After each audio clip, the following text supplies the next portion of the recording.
With Seton Hall needing a big win Wednesday night at the Prudential Center against Providence College, Miles Powell, the freshman, with his 14 points, getting a game-winning layup with 8 seconds left for the final score of 72-70, a win over Providence College. Seton Hall now 15-8, 5-6 in the Big East, and with that, Frank, my goodness, what a game. Big sigh of relief for Seton Hall. Huge win in the month of February with the late stretch of games that are coming up. But first, talk about your reaction to this game. It was a great matchup tonight. It was a dogfight, and when you're talking about Big East action against Providence, the team that they lost to about a month ago, that was a tough loss they had. It was 65-61, and the two players for Providence, Rodney Bullock and Kyron Cartwright, they combined for 44 points. So it was one of those games where it was tough defensively, but at the end of the game, you've got to give it to Miles Powell. He came in. It was one of those baskets that went in and out. You didn't know if it was going to go in, but the fact that he had the confidence to go in, to get the basket, to win the game for his team, great job by him. And kudos to Seton Hall with a limited roster. Ishmael Sanogo out injured for tonight's game and possibly for Saturday's afternoon's game at the Garden against St. John's. We'll talk about that in a little bit. But also the bad news of Javon Thomas. Coach Kevin Willard was very quiet about that. But Javon Thomas is out, so an even more limited roster for the Hall. And even Aaron Gordon was out with the flu tonight, so very, very big minutes for all the starters, including Miles Powell, like you said. And another player who really stepped up was Mike Enzi in the starting position for Ish Sanogo. Really played well both defensively and offensively, Frank. Oh, definitely. He had 34 minutes in the game, and you're looking at this team right now with Enzi, who finished the game with 6 points. They have around 6 or 7 players on the team that can really make an impact.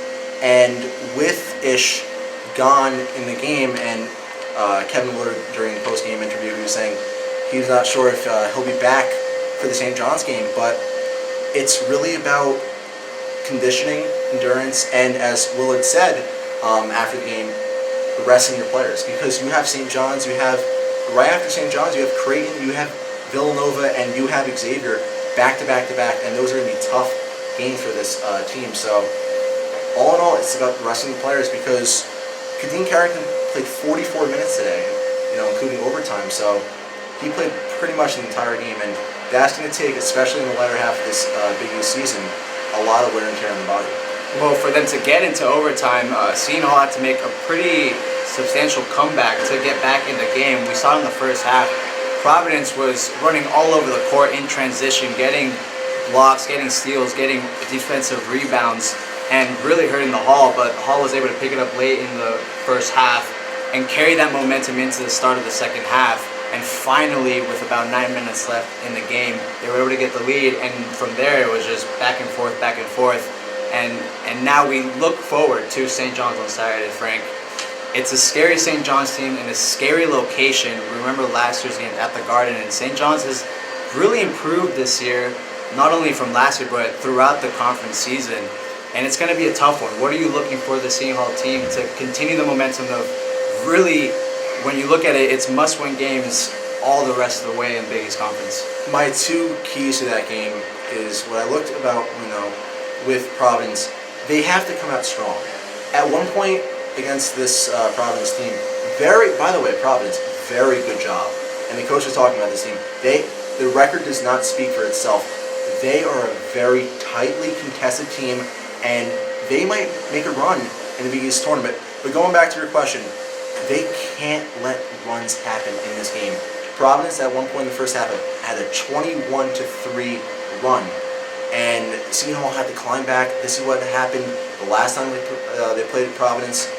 This is going to be a game for St. John's, and going forward with the rest of the games in the season, where they're going to have to really push. They're going to have to find Enzi, find Ish, find Angel inside the paint. They had a lot of contested shots in that in the paint, and Angel did a great job passing it to Enzi. So they're going to have to look for the inside man. They're going to have to stop allowing teams to have these runs, especially St. John's. DePaul coming up right after the 3-game homestand. These are teams you're going to have to beat if you want to to make a statement in the East. And Cooley said it himself, you in this conference, these are the games that you have to win at home all the time. And St. John's will be looking for that at noon Saturday at Madison Square Garden. If you can go to the game, watch it on Fox Sports 1. It's going to be a brutal battle. Always is with Seton Hall men's basketball games. Always. This team, Seton Hall, will look to go back to 500 in conference play. Hopefully they can get it out. You feel like Miles Powell will have a big game since he's playing against his good friend Shamir Pons, a freshman as well at St. John's. So, Frank, I thank you for your service. It's late here at Prudential. We're finally getting out of here after an overtime victory from Seton Hall. So we will see you in the studio. That's all from us here. See you next time.